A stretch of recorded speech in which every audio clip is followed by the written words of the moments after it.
Welcome to another video. So, special video today. May bagong kotse sa garahe. Si Rocky, may dinala na naman dito. Another Euro car. And we have a 2008 BMW 7 Series. Yan. 7 Series. Pinakamataas na class ng BMW pagdating sa sedan. Ito, gustong gusto ko to because this is the VIP, super VIP, super executive car ng BMW, no? If you know me, ang mga gusto kong kotse is yung mga executive VIP na sedan. So, wala na yatang tatalo doon, kundi yung BMW 7 Series, no? So, it's the first time na nagkaroon dito ng BMW sa bahay, 7 Series pa. So, this is 2008. This is the 730 Li. Yan, ganda ng likod, oh. Pero controversial yung likod na yan. So, itong, pag sinabi mong 730, this is the inline 6. So, this is the entry level, papasok sa 7 series na line. You have the 740, 745, we have the V8 and the V12, no? Tindi nun, V12. Double the engine of this one. Pero this is the entry level, 7.3. Li would be the extended rear. Mas mahaba siya. Yung legroom sa likod mas mahaba, no? Kaya 730 Li. So ito, the E66, we call this body the E66. The last production yung facelift na 2008 is itong kotse nga to. If you can see yung headlight niya, medyo naka-facelift na, no? Iba na yung headlight coming from the previous model. So ito yung Poging 7 series na 2008 kasi naka-facelift na siya. Tapos cleaner lines sa body and yung likod. Ito, this car, the E60 or E66, E65, very controversial when it came out. Kasi coming from the predecessor na E38, yung 7 series na 90s. Kasi sobrang ganda naman na itsura ng E38, napakalayo. If you will compare it to this one. Here, I'll put some pictures of the E38 para maalala nyo, ma-remember nyo. If you can remember, the E38, ginamit yan sa mga movies like the James Bond. Kaya sumikat yan, no? And lalo na yung Transporter, Jason Statham, Pierce Brosnan, yung sa James Bond. Tomorrow Never Dies ata yun. So, came out sa mga movies, kaya lalong sumikat. Tsaka pogi-pogi, Baxi. Very far from this one. Kung titinan nyo yung design, this was produced in 2001. Nagsimula. So, kaya naging controversial dahil yung likod, they call this the Bangle Bat. Ayun, sobrang iba na talaga eh, coming from E38. Very controversial, lalo na yung mga mas older models dito, kasi this is the facelift. Ang daming may ayaw daw nun. But for me personally, ito, gustong gusto ko yan. Itong naka-facelift na, napakaganda. Modern na siya. Tapos clean lines, wide butt, no? Wide rear, fender, tapos ibang-iba rin yung harap. Kaya very controversial. Again, coming from the E38. No, mas gusto ko yung likod actually kaya sa harap. Pero at least this one, facelift na tayo. So, andito na yung signal light sa taas. Yan, may fog lamps naman. Yan, no? And this car, the 7 Series, itong 2001, yung E60 body, or E65, E66 the body, very important for BMW. Kasi this is where BMW flexed its technology back in 2001. So yung 2001 na model, dito nila nilagay lahat ng tech na meron sila. Yung advanced technology at that time, dito finlex ni BMW. Kaya napaka-important for BMW this car. Yung tech would be the safety features, syempre. Tapos, yung iDrive, dito nila ginamit yung iDrive mamaya pagpasok sa loob. Yung infotainment, dito nila unang nilagay ang iDrive ng BMW sa unit na to. Tapos, syempre, yung extreme comfort sa likod or sa loob. Kasi this car was made for the CEOs or for the super VIPs of the world. Mga ari ng kumpanya, mga big boss, high-ranking government officials, no? Talagang ang design The focus was barely on the VIPs. Ano ba ang habol ng mga VIPs pag gumagamit ng kotse, pag sumasakay ng kotse. So, ito yun. Ito lang naman yung ginawa ni Rocky dito, which I love very, very much, is yung mugs. Pinalitan niya. Yung mugs na yun, sobrang ganda. Parang medyo two-piece ng konti, medyo may lubog ng konti, no? Ito nahanap niya, this is a rare mugs na, mahirap na hanapin yan. So pinalitan niya. Ito lang yung pinalit ni upgrade na ginawa niya dito. It's R18 45 255. So bagay na bagay, sobrang bagay. Nagbukan James Bond yung sasakyan dahil sa mugs na yan. Natsambahan daw niya yan.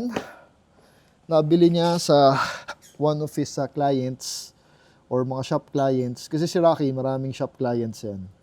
So maraming shops na bumibili sa kanya ng parts. So nakita daw niya naka-display. In-offset niya. So ganda, sobrang ganda. Nagbago talaga yung itsura ng sasakyan. So we have the clear blue tint, ceramic. Kita tayo sa loob pero hindi pumapasok yung init, no? Again, the car is very, very big. It's longer than the 124. Itong 124, malaking kotse na yan eh. Pero ito, mas mahaba pa talaga. No? Ang haba talaga niya. I'm really loving this car. Lalo na kung dinrive nyo, ay nako. Magugulat ka talaga. Ako, nagulat ako nung dinrive ko to. Dahil sobrang liksi. Magaan, hindi mabigat ang feel. You feel that it's a big car, pero hindi naman siya heavy. Kayang-kaya ng 6-cylinder na N52. It has the reliable N52 engine. So, ayan, no, tinan mo, tumilikod. Oh. May skirts pa. Tsaka ang ganda talaga nito, yung naka-uplift na. I'm loving the back. Yung space sa likod, tinan natin. Siyempre, malaki yan. You know, ang laki, oh. Kasya ata golf bag, eh. Yeah, feeling ko kasya ang golf bag. No? Oh, we have the toolkit here with all the stickers, original stickers. This is Casa released. Tapos, ito, one of the features then, advanced features during that time. Again, ito. Soft door close. So, ito yung sa likod. So, ito yung piniflex ng kotse, yung likod talaga. The rear seats. Sobrang laki dyan. Sobrang, wala pang lazy boy that time. So, wala pa yung dito. Kasi ngayon, meron ng gano'n, di ba? But that time, wala. Ito yung mga kuha mo. Sobrang spacious. Pero ito, the soft door close. Ano mo? Ang sara niyan, ganyan lang. Yun. Di ba? So, vacuum close. Kaya, pagkasara mo to, wag mong ibabang na ganun. Soft lang. You know. Di ba? Really loving the car. Ito yung key niya. Simple lang. Keyless, syempre. Let's take a look of that engine. Kahit ako, hindi ko pa nakikita yung makina na to. Kasi dumating lang tong kotse nito last week. At nadala ko na ng office. Kaya I'm very confident about the car. Pag nadala ko ang office ang kotse, ibig sabihin, reliable na yun. No? Yan yung loob. Simple lang yan. Simple. Ito, hindi ko pa rin nakikita ang engine ito. This is the first time I'll be seeing the engine. May TT din to. Yun, oh. Teka. Automatic ba? Yan. Automatic pala. So, assist ka. Oh. Gumagana naman. So, malakas naman yung struts natin. So, ito yung makina. Linis. Grabe tong si Rocky talaga, oh. 2008, Lumang kotse na rin. Oh. Yan. N52 B30A. Yan yung engine. Laki, no? So you can see inline 6. 1, 2, 3, 4, 5, 6. So 6 cylinder lang yan. Ang linis, grabe. Ngayon ko lang din kasi nakita. Walang kaliklik, oh. So NA to. So, okay. Horsepower would be 252 horsepower. Torque, mga nasa 300. Ganda ng headers, oh. Stock yan. Spaghetti, no? Kaliwaan yan.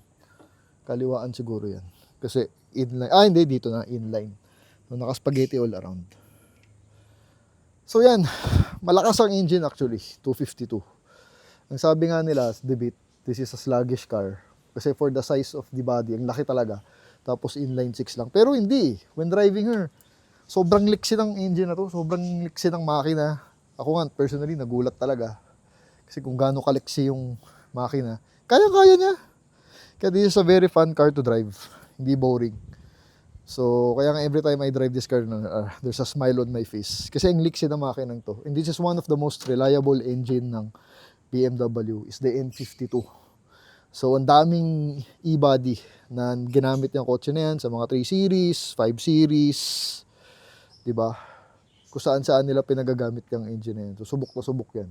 Parts are available, relatively cheap, di naman ganun kamahal, affordable naman. So, mamimaintain natin ng tama to. Again, Rocky is there if ever we need any parts.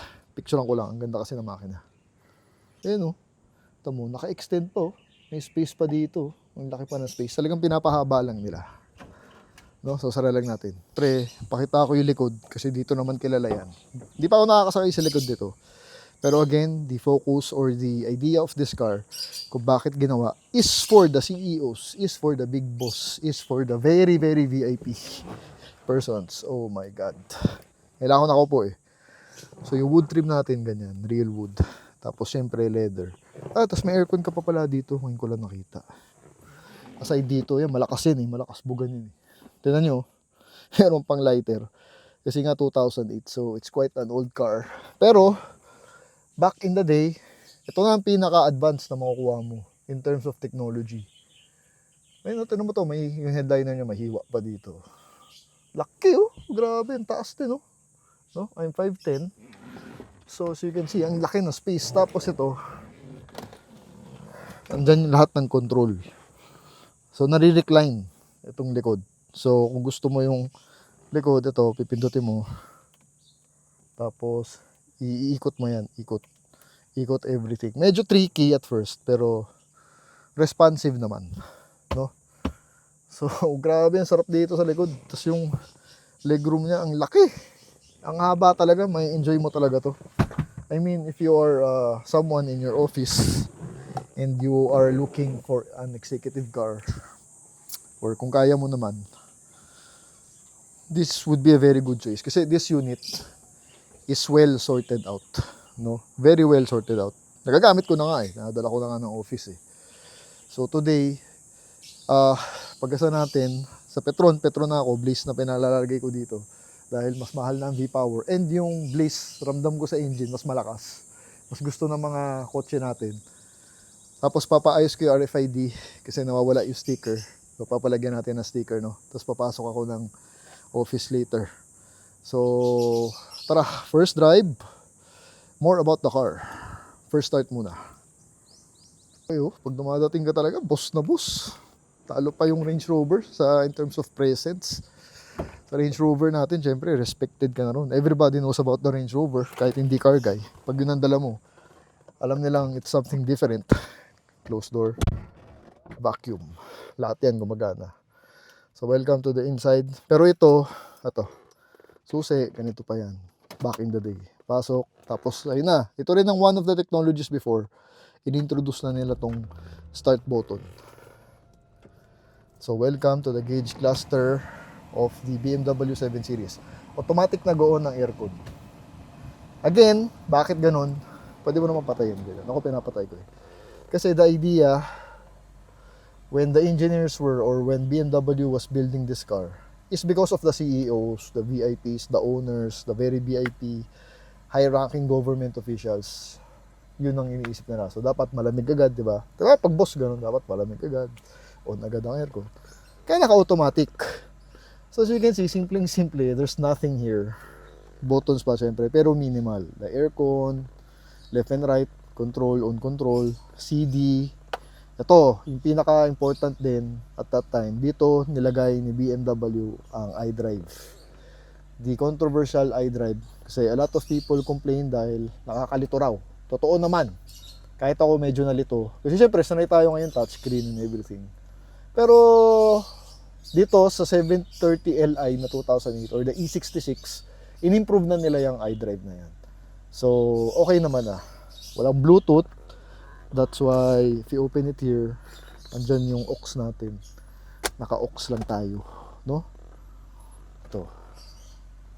Naka-aux na ako. So, ayan, yung cluster natin, napakaganda, napakasimple. We got that orange theme, which is very iconic sa BMW. At yung engine talaga, grabe yung engine. Steering wheel, relatively good size. Ito dapat sa Tiptronic yan. Manual mode ba? Ito. Pero hindi gumagana eh. No? So, first drive tayo.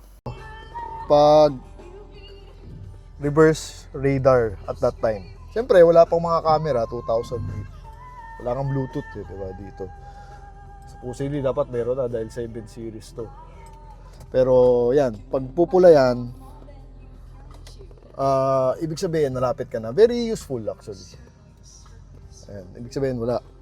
Reverse, we got the steering shifter. Yan, ganyan yung tech niya at that time. Pero very useful na yan, no? Tama may pumupula. Ganun. We are backing up. You know, so driving this car talaga is really amazing. One of the best cars I've driven. Akala ko yung Range Rover na eh. Pero may tumalo pa, mas luma pa. Itong 2008 na E66 with the N52 engine inline 6. Sobrang sarap i-drive, no? Sobrang responsive ng engine, sobrang liksi. Ang BMW talaga, it has that instinct character na maliksi ang makina, powerful, at mabilis yung acceleration. Yung arangkada nitong coaching to, grabe ang bilis. And to think this is the entry level of the 7 Series kasi inline 6 lang siya, no? Sobrang tahimik. Tapos yung ride niya, it uses one of the features again, advanced features of this car. Again, no, dito nag-flex ng features si BMW. At the rear, nakaano tayo, air leveling, self-suspension na air. So air suspension po tayo sa likod, kaya napakaganda ng ride sa likod nito.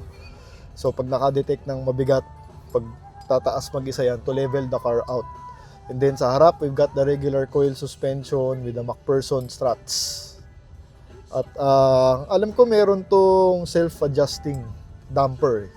So depende sa road natin, nagse-self-adjust yung suspension natin. Nagta-tighten, naglo-loosen, depende. Alam ko may ganun eh, pero not so sure, no. So kaya yung ride nito, sobrang sarap talaga. Yung suspension, inayos ni Rocky to. He told me he spent about 200,000 pesos just to fix everything sa ilalim. So a very well sorted car. Kaya nga I'm lucky na pinahiram niya sa atin to. Actually, hiningi ko. Yung nakita, yung pumunta ako dun sa bahay niya, yung nag-vlog tayo dun, nakita ko to. Actually, kinuvento niya na to eh. Tapos sabi ko, ito yung sunod natin. Soli ko muna yung Range Rover ito, palit natin. Para ma-videohan natin. At magamit-gamit ko, ma-enjoy ko. Siyempre, I'm very curious, 7 Series yan. Again, ako, ang personal choice ko sa kotse talaga is yung mga sedan na sport or sedan na luxury limousine VIP. What better more kung itong kotseng to, di ba? So, ayan, lamig ng aircon. Sobrang lamig ng aircon. Okay, labas lang tayo ng village. Let's head over to Petron. Pag-gas tayo, yan ang gas niyan. Wala siyang, walang temp meter. Kaya nakakabwisit. Ako kasi gusto ko talaga yung may temp meter sa auto. No? Ito wala. So, gas lang. Digital. Tapos, andito na nga yung shifter. Medyo confusing to use at first. Pero masasanay ka rin. Very convenient pag nasanay ka na. Very light. Kasi dito, dahil para wala ka ng space dito. To give you more space. No? At isa pa, yung transmission. Ito yung first BMW na unit na naka-receive ng 6-speed automatic transmission back in 2001. Again, coming back to 2001. Kaya napaka-importante nitong 7 Series sa history ng BMW. No? So, naka 6-speed na tayo dito. Ayan, yung initial torque ko. Woo! Ang lakas niyan. No? Ito lang din. Yan yung steering natin. Andito yung wiper. Yan, yun yung wiper. So nakakalito minsan. Kasi yung shifter nga nandiyan. So minsan, kung gusto mo mag-wiper, nakakalito. Same goes with the signal light. Turning right andito. Tapos yung cruise control kasi sa baba. So minsan you forget. No? Yun lang. Tapos, ayun ito. Tignan niyo acceleration. Grabe oh. Hindi kapos yung makina. Talagang mararamdaman mo yung acceleration niya. A very responsive engine. Grabe yung engine na to. So nakakatuwa talaga. At sobrang linis, walang sunroof, kaya walang leaks. Again, this is the entry level, no? Kung gusto mo ng mas mataas, go for the V8, more complicated engine. or much more is the V12. May V12 siya. So parang Benz na S-Class. So kumbaga sa S-Class, this is the mga 320, S320, S350. Yan. Saka ito yung maganda sa BMW, no? Napansin ko lang, di ba? Na-drive na natin yung X3, yung 3 Series, 318 ni Rocky. Tapos ngayon, ito naman, the 7 Series. Sobrang liksi ng makina, tsaka sobrang gigil, parang Mitsubishi, parang mga Galant. Yung may gigil factor, yung tune nila. So parang may pagka-race feel. Tapos isipin mo yun, no? May pagka-race feel, pero nasa sedan ka, na limousine. So, napakasarap talaga ng feeling drive na itong coaching to. Really different. And the suspension, wala kang maririnig. Sobrang stable ito. Pwede mong bitawan yung steering wheel na yan kahit mabilis. Diretso, gitna. No? Sobrang sarap i-drive. Nagulat ako. I didn't expect na ganun kasarap i-drive itong coaching to. Really lives up to its name. So, ito talaga is a very well-sorted car. Sorted out na siya. Wala ka nang gagawin. Maintain na lang. Change oil. Linis. And yung kulay, ang ganda ng kulay, gray. Parang silver gray, hindi dumihin. No? Executive na executive, para siyang nakakurbata. Tapos para siyang naka-necktie ang itsura. Talagang ganda. Gandang kotse. Na-inlove ako dito, sobra. After neutral, pag-drive, all the way down. Minsan kasi nakakalito. Pag yung neutral kasi parang tatapikin mo lang konti, pataas. So minsan, nangyari na rin sa akin. Dumiretso hanggang reverse. So, it gets, you need to get used to it para ma-enjoy mo siya. Pero na-enjoy ko. Kasi very convenient nga. Kung mag-shift ka lang dito, yan, baba, neutral. Ayan, nag-reverse nga, oh. Tama. So, sumusobra pa rin ako minsan. Pero, convenient. Very convenient siya. Nakakatuwa lang kasi kakaiba. Sedan na may, dito yung shifter. Fortuner drag, baba, oh. So, this car only has 70,000 kilometers tinatakbo. Baba yun para sa 2008. Very well sorted car. And the price for this one, Rocky is selling for about 680,000. So if you're interested, if you are in a market for a 7 Series, well sorted out, wala ka nang gagawin, hit me up. Here's my messenger. Or kung gusto nyo, diretso na kayo kay Rocky. Mamaya, punta tayo dyan sa Turks. Diyan natin tapusin yung vlog. Bili tayo pagkain. No? So we are in White Plains. I'm really enjoying this car. Yung suspension niya, yung ride talaga. Makakatulog ka dun sa likod. Pag nasa likod ka, pambos. Yan. Hindi pa ako nakasakay dyan sa likod. I bet super sarap. Executive lounge on wheels, no? Ano pala, first errand, withdraw tayo ulit pera sa East West. Tapos punta na tayong Petron. Yan. Saka syempre, you might be curious kung malakas ba sa gas. Again, we have a very big body. Pero 6-cylinder inline. Yan yung gas natin, if you can see below. Lagpas 1/4 pa. Kasi yan, papuntang Paranaque or 40 kilometers back and forth total. Makakauwi pa ako niyan. If dadali natin ng office to, tapos Paranaque, kasya. So if I would compare this with the Lexus, kasi V6 din yun, halos same lang sila ang consumption, no? So hindi ka naman yung magugulat bakit ubos na. Hindi naman ganun. Hidrodan, pogi talaga yung kulay tamo. Oy. Pogi talaga. Big car, executive. I'm loving the color at sobrang linis ng coaching to. Soft, close. Kulit.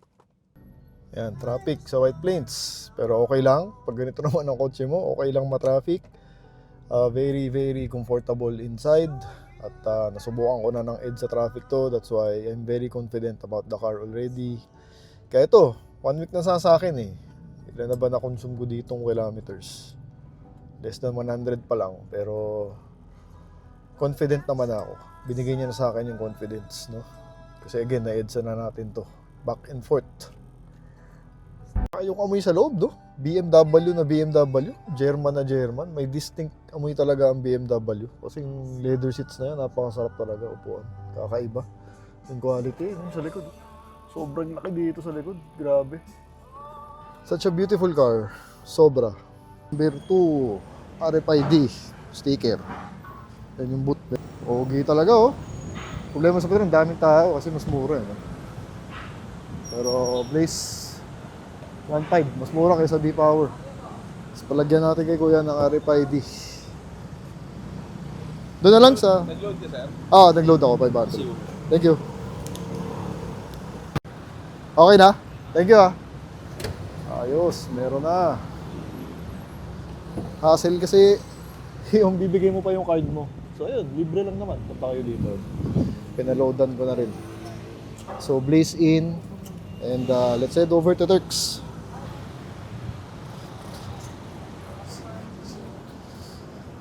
Ayos. Saya ko Carry pa ID Kasi nawawala yung sticker. First start. Feeling ko kasi nasa LED light dati. So inalis na ako yun malamang. Feeling ko lang, no? Alright, let's head over to Turks. Bili tayo lunch. Check 1.5 na Blaze half. Yun lang din. I think malaki ang tank nito. So medyo tipid siya. So kapag 1,000, 1.5 nilalagay mo, konti lang yung inaangat niya. Ayan, coming from 1/4. Pero umaangat pa, lumalagpas pa siya. Digital. And mataas yung auto. Gwapo ng VinFast na to. Limo green. Nakamags pa. Pogi. Mataas yung auto, so hindi ka matatakot sa mababa. Or when parking this car sa mga gutter or rough roads. Again, the suspension is very, very solid, nice. It will give you the confidence, no? Isa sa pinaka gusto ko dito sa coaching to is the suspension. Talagang dinrive ko to, nagulat ako sa comfort. It lived up to its name, to its bragging right. Absolute comfort, no? Plus yung engine, I really like the engine, the N52. Sobrang responsive, sobrang agile, it's quick. The acceleration is very quick. So hindi mo na kailangan mag V8. So if you are in a market for a 7 series, hindi mo na kailangan mag V8 or V12, no? Mas complicated pa yun. Ito ang inline 6 nila, the N52, is very powerful enough for you. So, hindi ka naman mabibitin sa kanya. Again, naka 80 kilometers na ako sa coaching to, so I know already. Talagang very exciting car to drive, no? Okay. So, here in Turks, pili lang tayo ng lunch. Kasi 1 o'clock. Kakatapos ko rin din mag-gym, di pa ako nag-lunch. One final look of the car. Bagay sa Turks. Wapo, executive. Bilhan tayo pagkain. In-improve nila ang loob. May coffee na sa gilid. Tapos nakasara na. Keep on improving. No? So final look of the car. 730 Li 2008. Very happy that its car is here with me. I'm excited to use it with my family. Hindi pa nakakasakay sila Anika, sila misis dito. Since last week lang natin nakuha. Driven her for 70 kilometers only. Pero more miles to come. Thank you from the 7 Series. Thank you for watching. Two different levels, I cannot relate.